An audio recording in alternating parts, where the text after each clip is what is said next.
नमस्कार दोस्तों, एक बार फिर से आप सभी का स्वागत है आपके अपने चैनल डिजर्व पॉइंट एकेडमी में। मैं सुमित भट्ट और आशा करता हूं आप सभी एकदम स्वस्थ होंगे, मस्त होंगे और पढ़ने के लिए पूरी तरीके से तैयार होंगे। और होंगे भी क्यों ना, क्योंकि आज हम करने वाले हैं क्लास 8 का एक बहुत important topic, algebraic expressions and identities, है ना, जो कि अपने आप में ही एक बहुत इंपॉर्टेंट चैप्टर है बच्चों अलजेब्रा का, जो आगे चलकर 9th-10th की अलजेब्रा का बेस बनाता है पूरा, है ना। तो चलिए करेंगे इत्मीनान से पूरे एक एक कॉन्सेप्ट क्लियर और करेंगे ढेर सारे क्वेश्चंस और करेंगे आपकी प्रिपरेशंस को एक नया बूस्ट, है ना। तो चलिए देखते हैं सबसे पहले ही क्या है हमारे पास। अलजेब्रिक एक्सप्रेशंस क्या होते हैं बच्चों, है ना। तो अलजेब्रिक एक्सप्रेशंस को बनाने के लिए हमें जरूरत होती है कांस्टेंट और वेरिएबल की। फॉर एग्जांपल, जैसे अगर मैं कहूं आप लोगों से 7x, है ना, तो यहां पर दो चीजों का कॉम्बिनेशन है। ये है मेरे पास वेरिएबल, है ना, और ये है मेरे पास कांस्टेंट। अब मैं इनको कांस्टेंट और वेरिएबल क्यों बोल रहा हूं बच्चों? तो ऐसी चीजें जिनकी वैल्यू हर क्वेश्चन में फिक्स रहेंगी, जैसे कि फॉर एग्जांपल 7। अब 7 की वैल्यू कभी किसी क्वेश्चन में चेंज होगी क्या?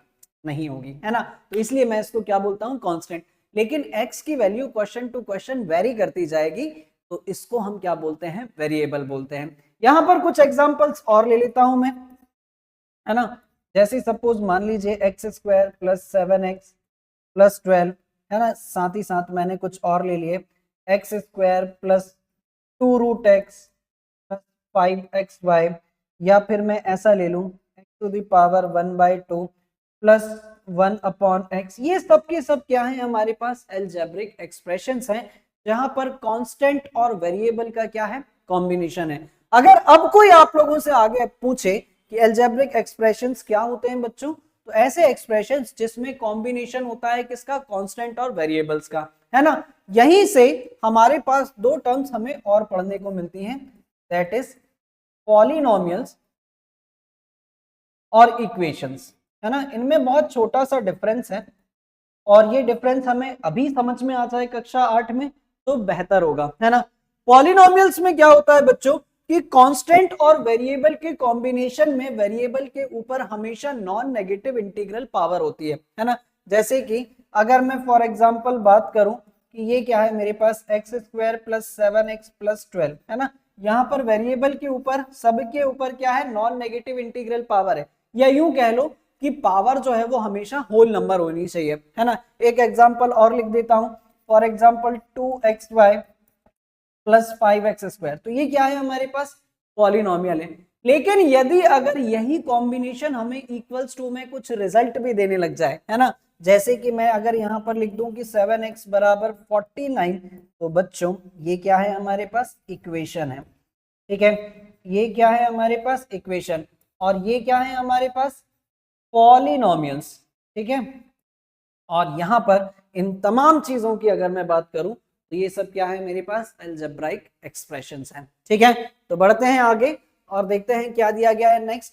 Terms, factors and coefficients. तो सबसे पहले टर्म्स की अगर मैं बात कर लूं तो बच्चों टर्म्स जो हैं वो डिफरेंशिएट की जाती हैं अलजेब्राइक एक्सप्रेशन में एडिशन या सब्ट्रैक्शन से। जैसे अगर मैं लिख लूं यहाँ पर 2x प्लस 4y, है ना, तो यहाँ पर ये कितनी टर्म्स है? एक टर्म और ये दो टर्म्स, है ना। यहाँ पर कहीं पर मैं ऐसा लिख लूं 2x plus 3y plus 4z, तो इसका मतलब क्या है? ये कितनी टर्म्स है मेरे पास? तीन टर्म्स हैं, है ना। लेकिन अगर कहीं पर बच्चों ऐसा लिखा हुआ है कि 2/x, है ना, तो ये जो है ये एक ही टर्म काउंट होती है। इसका मतलब साफ है कि डिवीजन से अलजेब्राइक एक्सप्रेशन की टर्म्स डिफरेंशिएट नहीं होती हैं, ठीक है। कहीं पर अगर मैं ऐसा लिख लूं 2x, तो ये भी क्या है? मेरे पास सिंगल टर्म है, ठीक है। लेकिन अगर मैं ऐसा लिख लूं 2 प्लस एक्स, तो ये जो है ये मेरे पास कितनी टर्म्स हैं बच्चों? दो टर्म्स हैं। तो इस तरीके से हम लोग टर्म्स को काउंट करते हैं अलजेब्रिक एक्सप्रेशंस में। फैक्टर्स की अगर हम बात कर लें तो फैक्टर्स का मतलब क्या होता है? ये ठीक उसी तरीके से होता है जिस तरीके से अरिथमेटिक में होता है ना। जैसे अगर मैं बात करूं कि 12 को जो जो नंबर डिवाइड कर रहे हैं उसको हम लोग क्या बोलते हैं? 12 का फैक्टर बोलते हैं। फॉर एग्जाम्पल 1 2 3 4 6 12, ये सब क्या है? 12 के फैक्टर्स हैं। ठीक उसी तरीके से अगर मेरे पास कोई एक एक्सप्रेशन है इस तरीके से एक्स स्क्वायर प्लस 7x+12, तो इस एक्सप्रेशन को जो फैक्टर्स पूरी तरीके से डिवाइड करेंगे यानी कि वो होगा x+4 और x+3। अभी ये फैक्टर्स निकालते कैसे हैं आगे चलकर हम लोग डिस्कस करेंगे, ठीक है। तो अभी फिलहाल के लिए इतना जान लीजिए कि x+4 और x+3 जो है वो इसको पूरी तरीके से डिवाइड करेगा, इसीलिए हम इसको क्या बोलते हैं, इस पर्टिकुलर पॉलिनोमियल या इस पर्टिकुलर एल्जेब्रिक एक्सप्रेशंस के फैक्टर्स हम लोग बोलते हैं।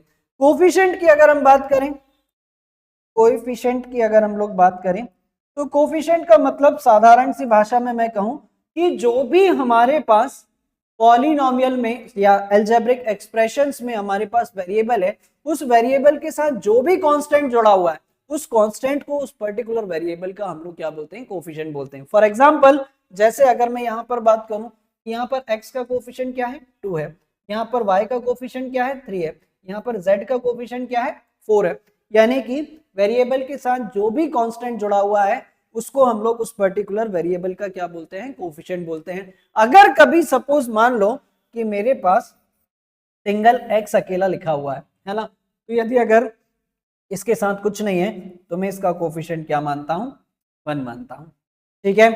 क्लियर है। मैं यहाँ पर एक एग्जांपल देकर कोफिशिएंट को भी मैं समझा देता हूं। फॉर एग्जांपल मेरे पास लिखा हुआ है 2x plus 3y plus 4z, x का कोफिशिएंट क्या है, coefficient of x, coefficient of x is 2, coefficient of y is 3। इसी तरीके से कोफिशिएंट ऑफ z जो है वो क्या हो जाएगा हमारे पास 4 हो जाएगा, ठीक है।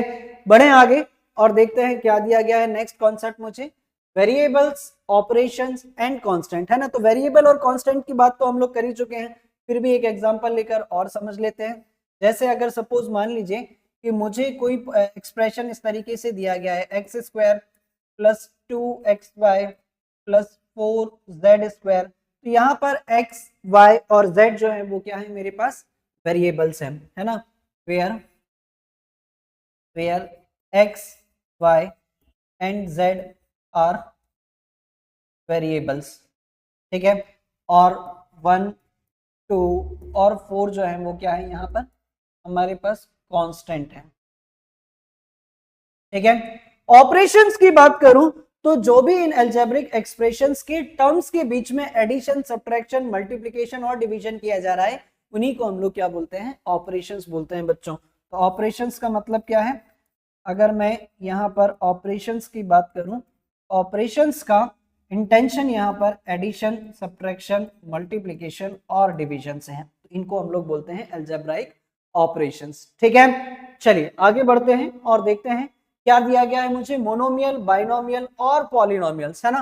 तो सबसे पहले यदि अगर मैं मोनोमियल की बात कर लूं, अगर मैं यहाँ पर मोनोमियल की बात कर लूं, अलजेब्रिक एक्सप्रेशंस के केस में मोनोमियल जो है इसका मतलब होता है सिंगल टर्म, यानी कि अगर कहीं पर एक टर्म है तो हम उसको क्या बोलते हैं, मोनोमियल बोलते हैं बच्चों, ठीक है।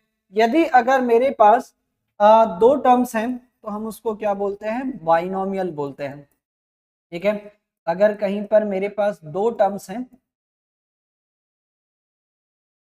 तो हम उसको क्या बोलते हैं, बाइनोमियल बोलते हैं। और अगर मेरे पास तीन टर्म्स हैं तो हम इसको ट्राइनोमियल बोलते हैं, ठीक है। इसका मतलब है हमारे पास थ्री टर्म्स, ठीक है। और फिर अगर इससे भी ज्यादा टर्म्स है तो कंबाइंडली हम इसको क्या बोलने लगते हैं, पॉलिनोमियल बोलने लगते हैं।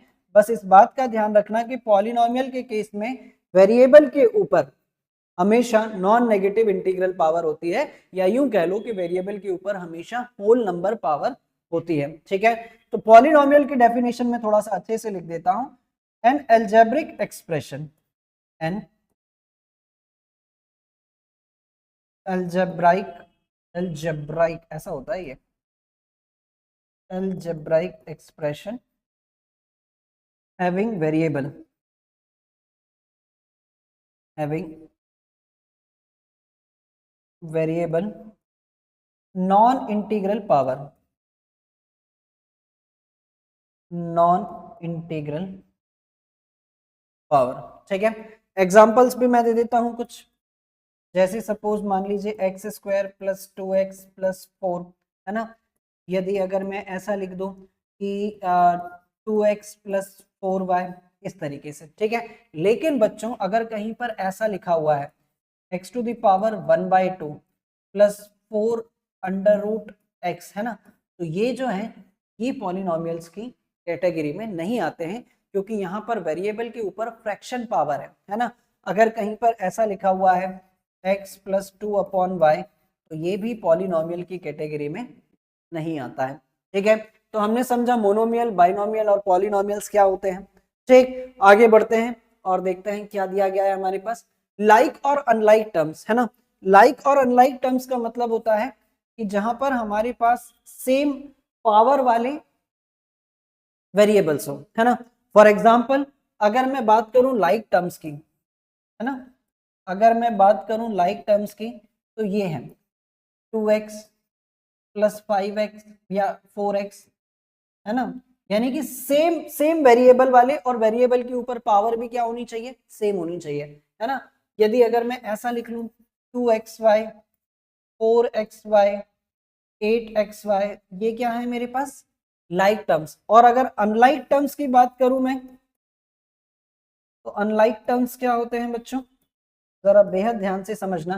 कहीं पर मैंने लिख लिया 2x, फिर लिख लिया मैंने 5xy, फिर मैं लिख रहा हूँ 4y², तो ये सब क्या है हमारे पास अनलाइक टर्म्स हैं। ठीक है, आगे बढ़ते हैं। यदि अगर एक एग्जांपल और दे दूं मैं आपको, तो जैसे सपोज मान लीजिए 4xyz या 4x² या 2yz, तो ये सब क्या है हमारे पास अनलाइक टर्म्स हैं। ठीक, आगे बढ़ते हैं और देखते हैं क्या दिया गया है नेक्स्ट कॉन्सेप्ट हमें, एल्जेब्राइक आइडेंटिटीज।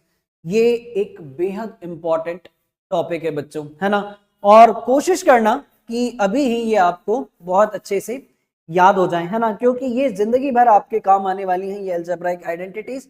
और ये ऑलमोस्ट हमारे पास 10 आइडेंटिटी होती है, पूरी की पूरी आइडेंटिटी मैं आपको लिख कर देता हूं, और उम्मीद करूंगा कि आप सभी को बहुत अच्छे से याद कर लेंगे। तो लीजिए मैं शुरुआत करता हूं पहली आइडेंटिटी से।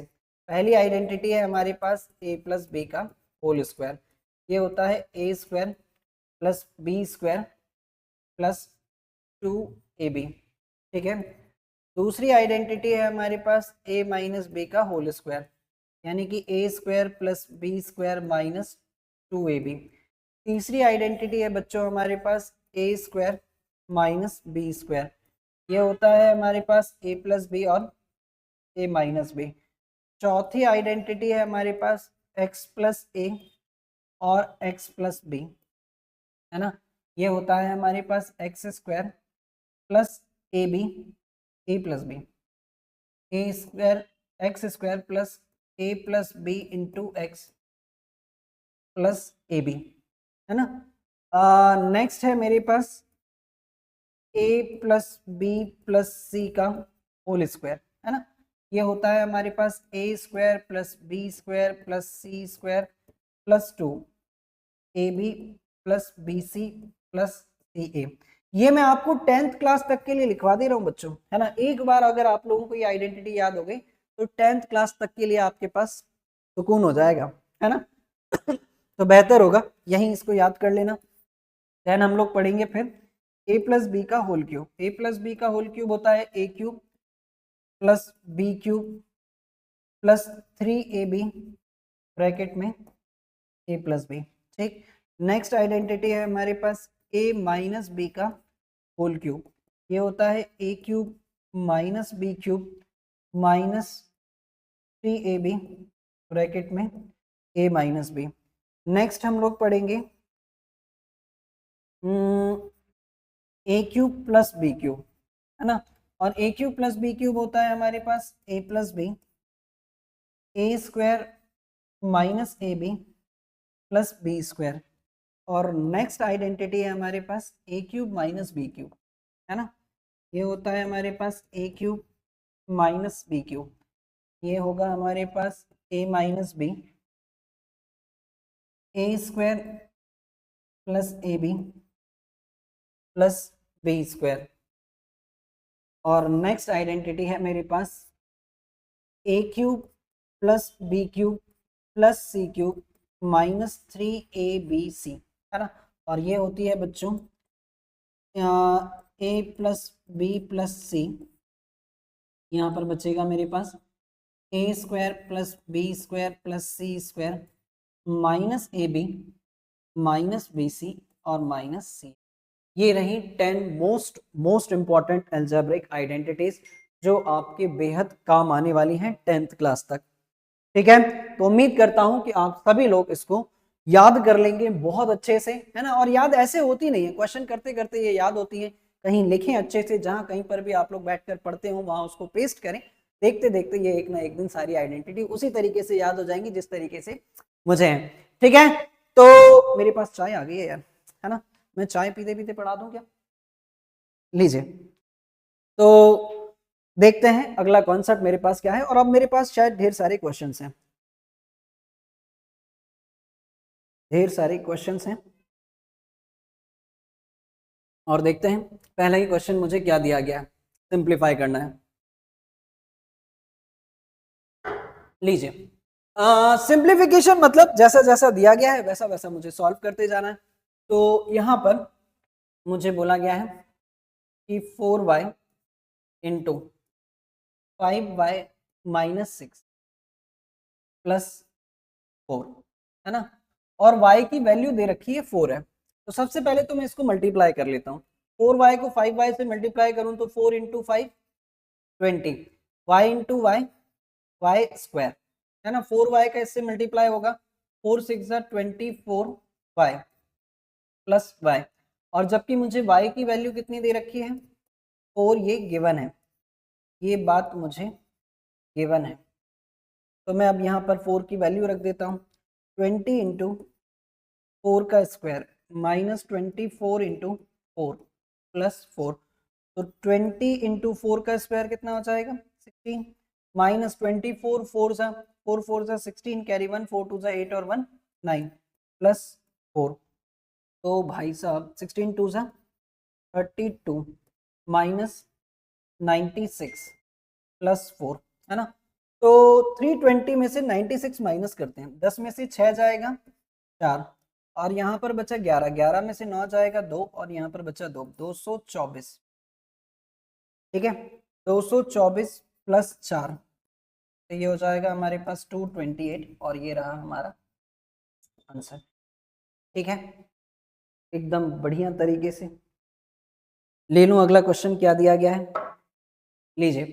तो नेक्स्ट क्वेश्चन, यहाँ पर भी मुझे सिंप्लीफिकेशन ही करना है। और सिंप्लीफिकेशन में मुझे क्या बोला गया है, X Y minus Y Z X Y plus Y Z plus Y Z plus Z X Y Z minus Z X plus Z X plus X Y और Z x minus x Y. तो बच्चों आप यहाँ पर देख रहे हो कि एक छोटा सा पैटर्न यहाँ पर बन रहा है, a minus b a plus B a plus B a minus b और a plus B a minus b, है ना। और हमने ये पढ़ा हुआ है ना, a plus B a minus b बराबर क्या होता है a square minus B square. ये आइडेंटिटी है, इसको मैं डब्बे में बंद कर देता हूँ, है ना। ये जो है ये आइडेंटिटी है और इसी का यूज मैं करता हूँ यहाँ पर और मैं आसानी से इसको सॉल्व कर दूंगा। तो ये a minus b a plus b क्या हो जाएगा एक्स वाई का स्क्वायर माइनस वाई जेड का स्क्वायर प्लस यहाँ पर भी a plus B a minus b, ये हो जाएगा हमारे पास वाई जेड का स्क्वायर माइनस जेड एक्स का स्क्वायर प्लस ये हो जाएगा हमारे पास जेड एक्स का स्क्वायर माइनस एक्स वाई का स्क्वायर। और अब आएगा मजा, यहाँ से ये कैंसिल, वाई जेड माइनस का y z cancel, z x minus का और जेड एक्स प्लस का ये सब कैंसिल, तो बचेगा क्या 0। इसका आंसर बहुत आसानी से आइडेंटिटी का यूज करके हमने ला दिया है। ठीक है, तो लीजिए अगला क्वेश्चन क्या दिया गया है फिर, फाइंड द प्रोडक्ट। यहाँ पर भी मुझे इसका प्रोडक्ट निकाल कर बताना है बच्चों। तो A square into 2ab minus 5c।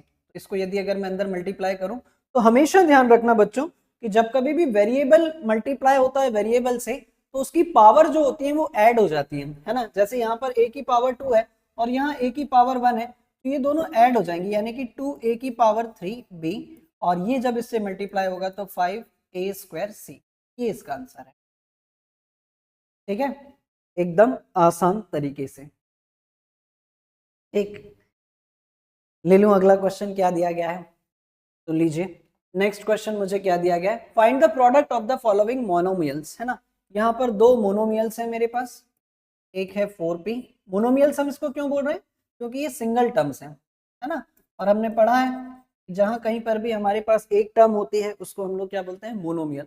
जहां पर दो टर्म होती हैं उसको हम लोग बोलते हैं बाइनोमियल, है ना। अब वो कह रहा है इसका प्रोडक्ट करिए, तो -4 × 7 करेंगे तो कितना हो जाएगा, -28।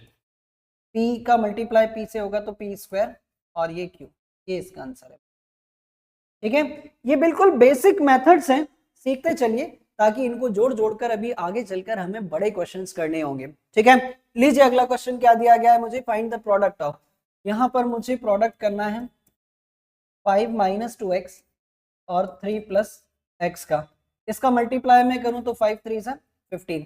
5 का मल्टीप्लाई x से करूं मैं तो प्लस का 5x, -2 का इससे मैं मल्टीप्लाई करूं तो ये हो जाएगा -6x, और इसका इससे मैं मल्टीप्लाई करूं तो ये हो जाएगा -2x²।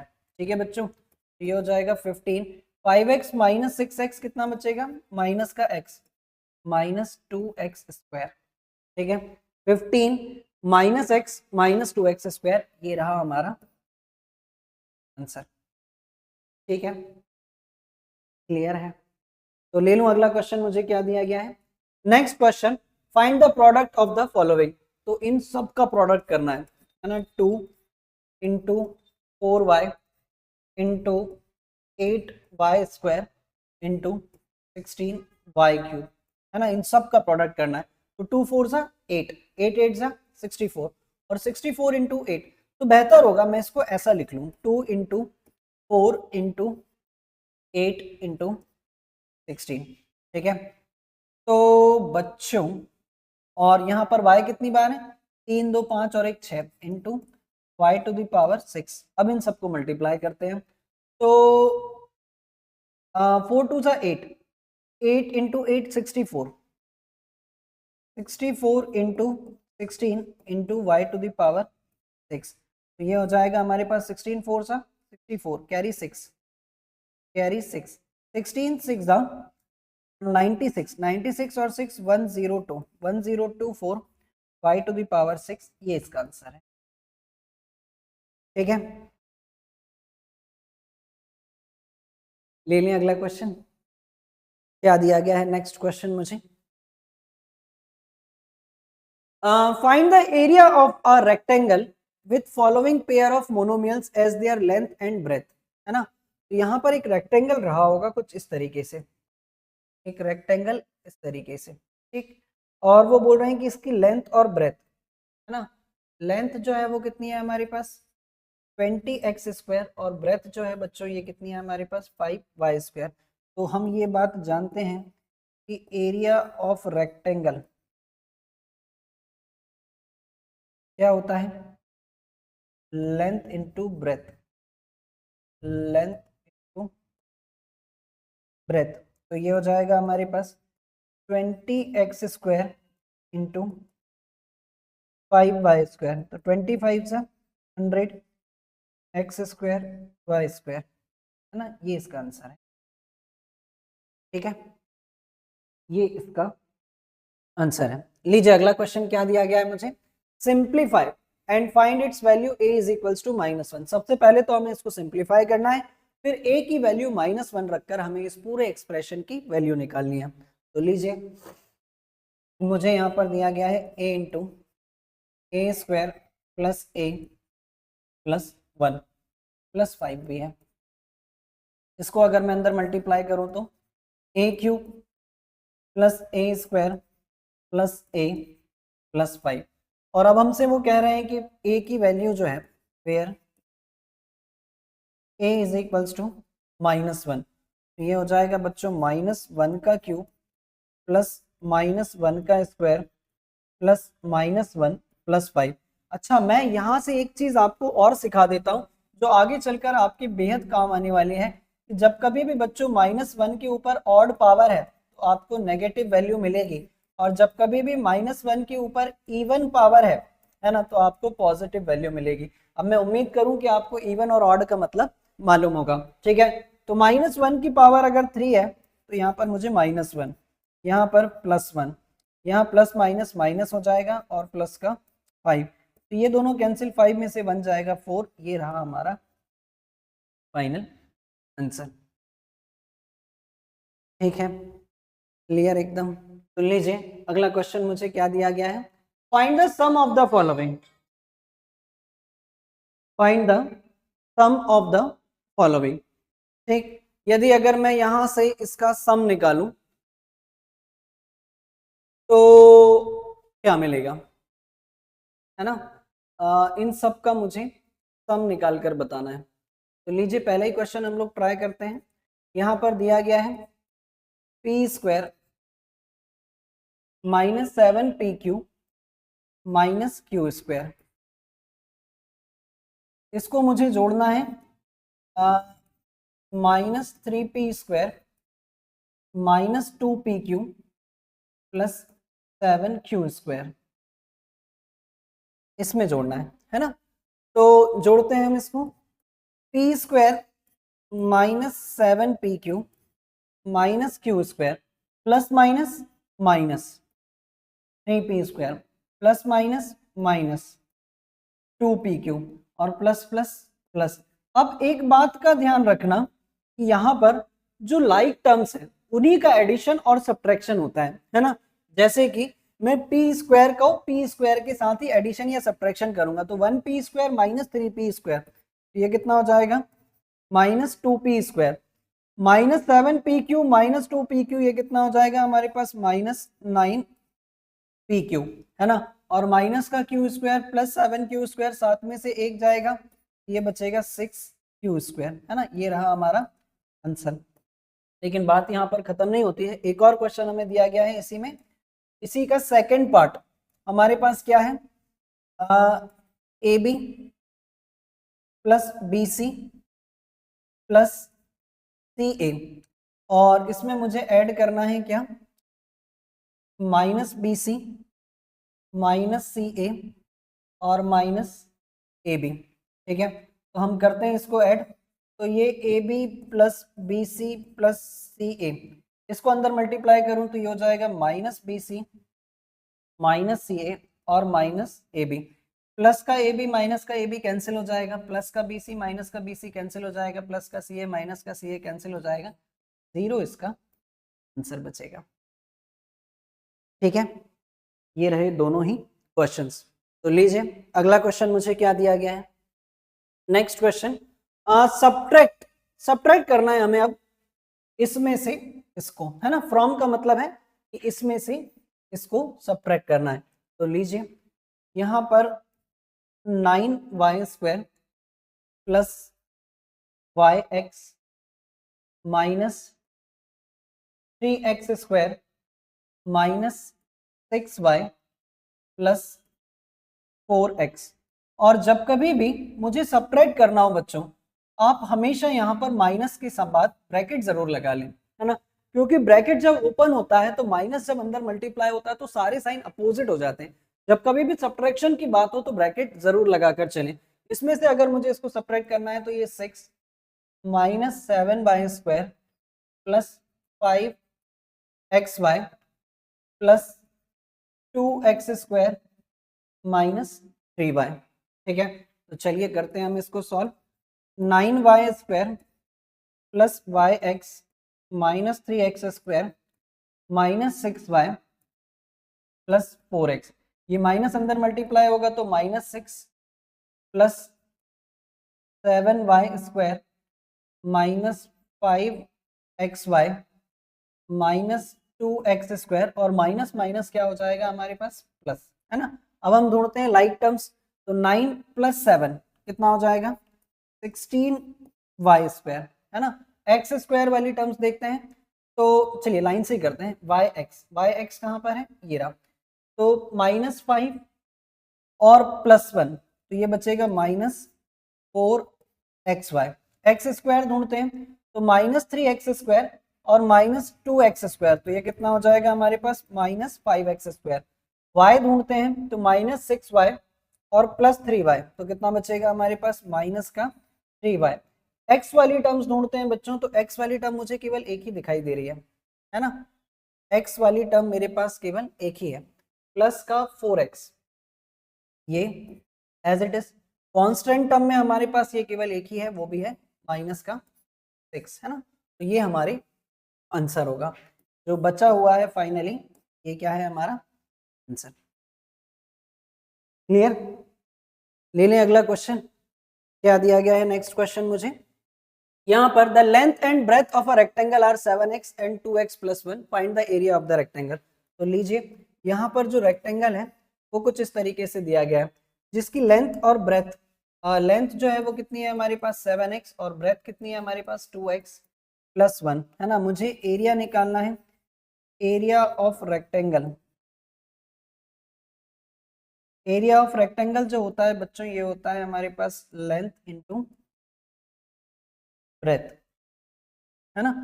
तो ये हो जाएगा हमारे पास कितना, 7x इंटू 2x + 1, ठीक। अंदर मल्टीप्लाई करते हैं तो 7 2 ज़ा 14x² + 7x, है ना। और यही इसका आंसर है,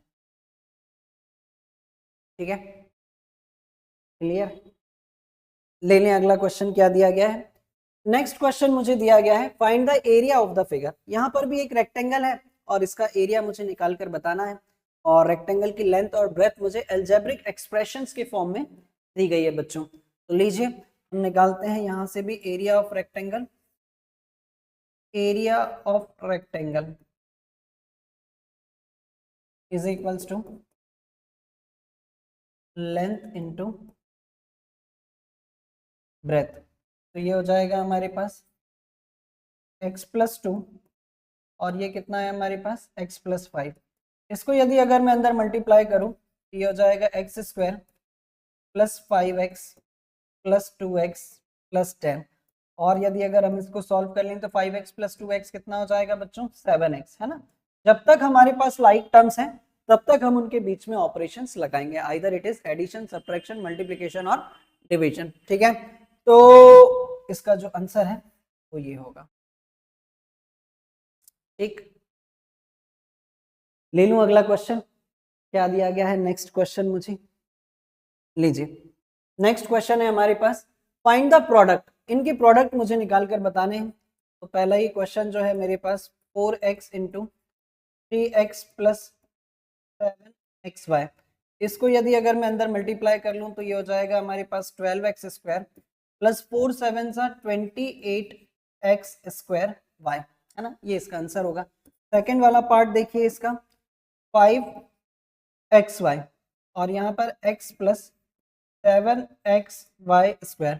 तो 5 जब इससे मल्टीप्लाई होगा तो 5x इंटू एक्स कितना हो जाएगा, x² y, और 5 जब इससे मल्टीप्लाई होगा तो 5 7 35, यहाँ x, तो ये हो जाएगा x² y और y² मिलकर पावर ऐड हो जाएंगी 1 + 2 3। ये रहा इसका आंसर, ठीक है। क्लियर? लीजिए अगला question, subtract from the expression and find the value obtained expression for a is equals to -3, है ना। तो वो हमसे ये कह रहे हैं कि 3a² - 8 में से आप सब्ट्रैक्ट करें इसको, a इंटू a² + a - 7 को, है ना, और फिर बाद में a की जगह -3 रखकर इस एक्सप्रेशन की वैल्यू हमें बताएं।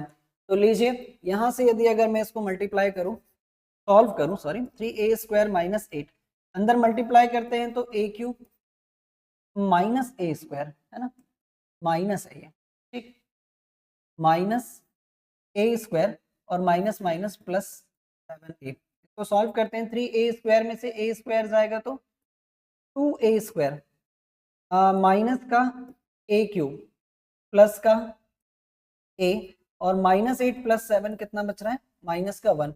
जबकि यहाँ पर a की वैल्यू मुझे कितनी दी गई है, where a is equals to -3, तो मैंने यहाँ पर a की जगह पर क्या रख लिया है, -3 का स्क्वायर, -3 का क्यूब प्लस -3 प्लस -3 और -1। करते हैं हम इसको सॉल्व।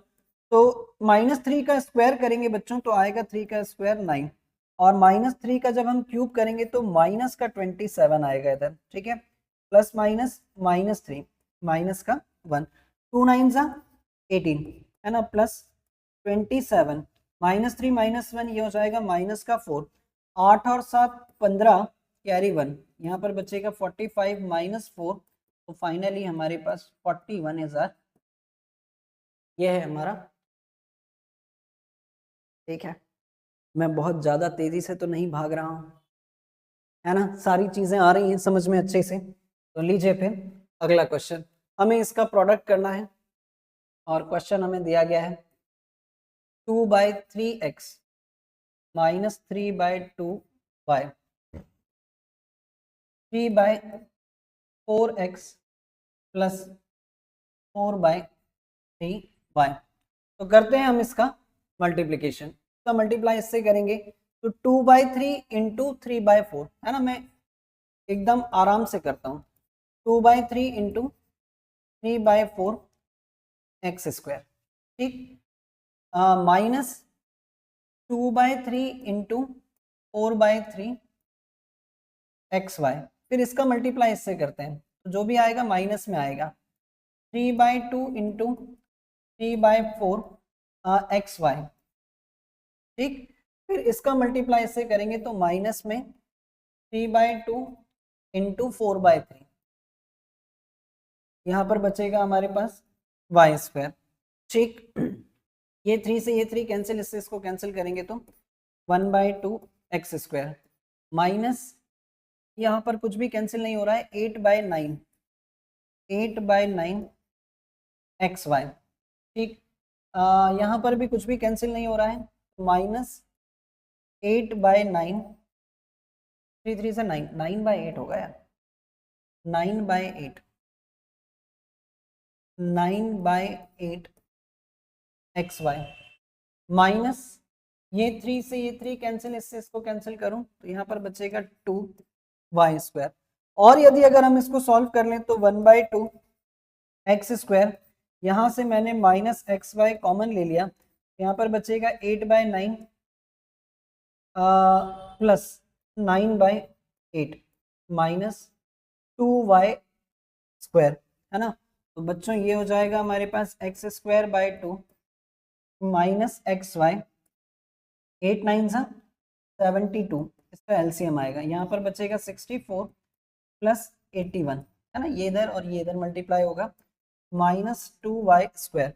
चलिए करते हैं हम इसको और सॉल्व आगे, तो यहाँ पर बचेगा हमारे पास एक्स स्क्वायर बाय 2 माइनस 4 1 5, 4 और 1 5 और 8 और 6 14, 145 अपॉन 72 एक्स वाई, ठीक है, माइनस 2y स्क्वायर, ये इसका आंसर है, ठीक है, ये एक अच्छा क्वेश्चन था, ठीक, मतलब थोड़ा सा इसका लेवल जो था वो बाकी क्वेश्चनों के कंपैरिजन में अच्छा था, ठीक है। तो लीजिए अगला क्वेश्चन मुझे क्या दिया गया है, सिंप्लीफाई, इसको भी मुझे सिंप्लीफाई करना है, ए स्क्वायर माइनस 3 और ये है बी स्क्वायर प्लस 4 प्लस 7, तो करते हैं हम इसको इससे मल्टीप्लाई, तो सबसे पहले ए स्क्वायर बी स्क्वायर, फिर ए स्क्वायर का इससे मल्टीप्लाई हुआ तो minus 4a square minus 3b square minus 12 plus 7, तो ये हो जाएगा हमारे पास A square B square minus 4a square minus 3b square minus 12 plus 7 करेंगे तो माइनस का 5, ये हमारा आंसर है, ठीक है, ये है हमारा फाइनल आंसर। लीजिए अगला क्वेश्चन मुझे क्या दिया गया है, subtract a plus B, A square minus A B plus B square from the sum of this, सबसे पहले हमें इन दोनों का सम करना है, और फिर इसमें से इसको सब्ट्रैक्ट करना है। तो क्वेश्चन के अकॉर्डिंग पहले हम इसको सॉल्व कर लेते हैं। तो a प्लस बी और 2a प्लस बी, इसका सम करना है हमें, a प्लस 2b और a माइनस बी। तो बच्चों चलिए करते हैं हम इसको अंदर, 2a square plus A B plus 2ab, और इसको इससे मल्टीप्लाई करूं तो बी स्क्वायर, फिर इधर मल्टीप्लाई करूं मैं तो A square minus A B plus 2ab और माइनस 2b स्क्वायर। ठीक, 2a square plus A square कितना हो जाएगा हमारे पास, 3a स्क्वायर। ठीक है, बी स्क्वायर ढूंढते हैं हम, तो B square minus 2b square कितना हो जाएगा हमारे पास, माइनस का b square. A B plus 2ab 3ab, इससे इसको कैंसिल कर लेते हैं, 2ab प्लस 2ab कितना हो जाएगा हमारे पास, 4ab। ठीक, अभी हमें इसको सॉल्व करना है ना, फिर जो भी आएगा उसको इसमें से सब्ट्रैक्ट करना है। तो अब हम इसको सॉल्व करते हैं, a plus B, A square minus A B plus B square, अंदर मल्टीप्लाई करते हैं तो ये हो जाएगा A cube minus A square B plus A B square plus A square B minus A B square और प्लस का B cube, है ना बच्चों। तो अब मुझे इसको सब्ट्रैक्ट करना है, इसको सब्ट्रैक्ट करना है इसमें से। ठीक, तो 3a square minus B square plus 4ab में से मुझे ये सब्ट्रैक्ट करना है, a cube minus A square b, ये तो कैंसिल हो जाएगा यार, ए स्क्वायर भी ये भी कैंसिल हो जाएगा और ए बी स्क्वायर ये भी कैंसिल हो जाएगा। तो फाइनली मेरे पास यहाँ पर बच क्या रहा है, सिर्फ A cube minus A cube plus B cube, है ना, A cube plus B cube. तो ये हो जाएगा बच्चों 3a square minus B square plus 4ab minus A cube minus B cube, है ना। और अब इसमें से कुछ भी सॉल्व नहीं होगा, ये सब अनलाइक टर्म्स हैं, तो यही इसका आंसर होगा। ठीक है, देखिए इत्मीनान से आराम से समझिए और फिर हम बढ़ेंगे अगले क्वेश्चन पर। ठीक है, ये भी एक अच्छा क्वेश्चन था। नेक्स्ट क्वेश्चन मुझे दिया गया है, the perimeter of a square, एक स्क्वायर है हमारे पास जिसका पेरीमीटर मुझे दे दिया गया है, उसका एरिया मुझे निकालना है। तो लीजिए, ये रहा मेरे पास एक स्क्वायर, है ना, जिसका पेरीमीटर मुझे दे रखा है ना, इसका पेरीमीटर मुझे दे रखा है 8a स्क्वायर बी स्क्वायर, और हम ये जानते हैं कि पेरीमीटर बराबर 4 इंटू साइड, यानी कि a स्क्वायर बी स्क्वायर। तो यदि अगर मैं a की बात करूं तो a square B square divided by 4, तो a बराबर, यानी कि साइड a जो है, कंफ्यूज ना करें, मैं इसको ले लेता हूँ साइड, है ना, 4 इंटू साइड, यहाँ पर मैं लिख देता हूँ 4 इंटू साइड। तो साइड जो है वो कितनी आ जाएगी, 2a स्क्वायर बी स्क्वायर। ठीक है, अभी मुझे क्या निकालना है, इसका एरिया, अभी मुझे निकालना है इसका एरिया। ठीक है, तो एरिया बराबर कितना आ जाएगा हमारे पास, side into side, side into side. तो साइड कितनी है हमारे पास, 2a square B square into 2a square B square, तो ये हो जाएगा 4, a टू द पावर 4 और b टू द पावर 4, ये इसका एरिया होगा। ठीक है, क्लियर। लीजिए अगला क्वेश्चन। नेक्स्ट क्वेश्चन में मुझे क्या दिया गया है, यहाँ पर ये दो फिगर्स हैं और इन दोनों फिगर का मुझे which figure has greater area and how much is more. ठीक, तो एक मुझे स्क्वायर शेप का दिख रहा है और एक मुझे रेक्टेंगुलर शेप का दिख रहा है, तो मैं निकालता हूं area of figure A, area of figure A, यानी कि ये हो जाएगा लेंथ इंटू ब्रेथ, तो बच्चों ये बचेगा हमारे पास 4x इंटू 2x बराबर ये हो जाएगा 8x स्क्वायर। और दूसरा हम निकालते हैं एरिया ऑफ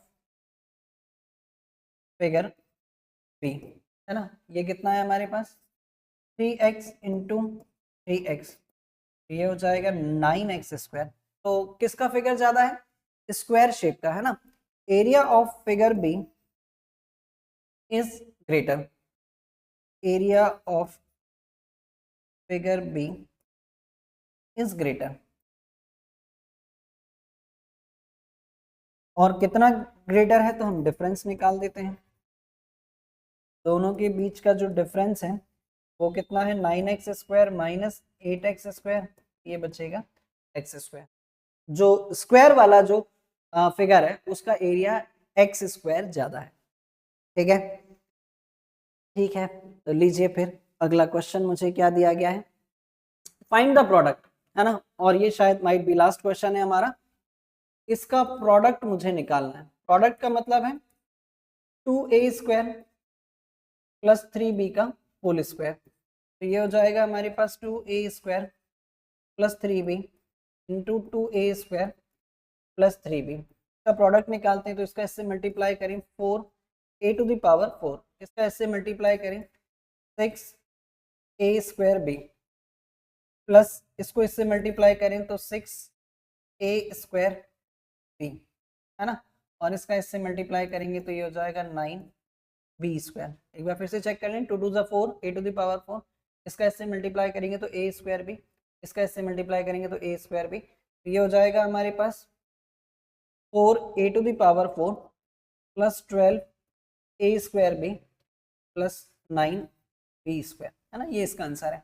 देखते हैं हम इसका सेकंड वाला पार्ट, इसमें हमें क्या दिया गया है 3x माइनस 5 और यहाँ पर है 3x प्लस 7। इसको यदि अगर मैं अंदर मल्टीप्लाई करूं तो ये हो जाएगा बच्चों 9x स्क्वायर, इसको इससे मल्टीप्लाई करूं तो 3 7 21x, इसको इससे मैं मल्टीप्लाई करूं तो माइनस 15x और यहाँ पर 7 5 35, तो ये हो जाएगा हमारे पास 9x स्क्वायर, 21 में से 15 जाएगा तो यहाँ पर बचेगा प्लस का 6x माइनस 35, ये रहा हमारा फाइनल आंसर। और शायद यहाँ पर जाकर समाप्त होता है हमारा चैप्टर। तो उम्मीद करता हूँ आप सभी लोगों को बहुत अच्छे से समझ में आया होगा, और सारी चीजें अगर बहुत अच्छे से क्लियर हो तो जरूर मुझे कमेंट सेक्शन में लिखकर बताना, कुछ चीजें छूट गई हो या कुछ डाउट हो वो भी मुझे कमेंट सेक्शन में लिखकर बताना, और सारी चीजें अगर बहुत अच्छे से समझ में आई हो तो अपने दोस्तों के साथ शेयर करना ताकि ज्यादा से ज्यादा बच्चे इन सेशंस का बेनिफिट ले पाए। मिलेंगे अगले वीडियो पर, और हाँ अगर चैनल पर नए हो तो चैनल को सब्सक्राइब जरूर कर लेना और बेल आइकन को प्रेस करना मत भूलना ताकि वीडियोस की नोटिफिकेशन आप लोगों को मिल सके। Till then bye bye, will meet in the next video.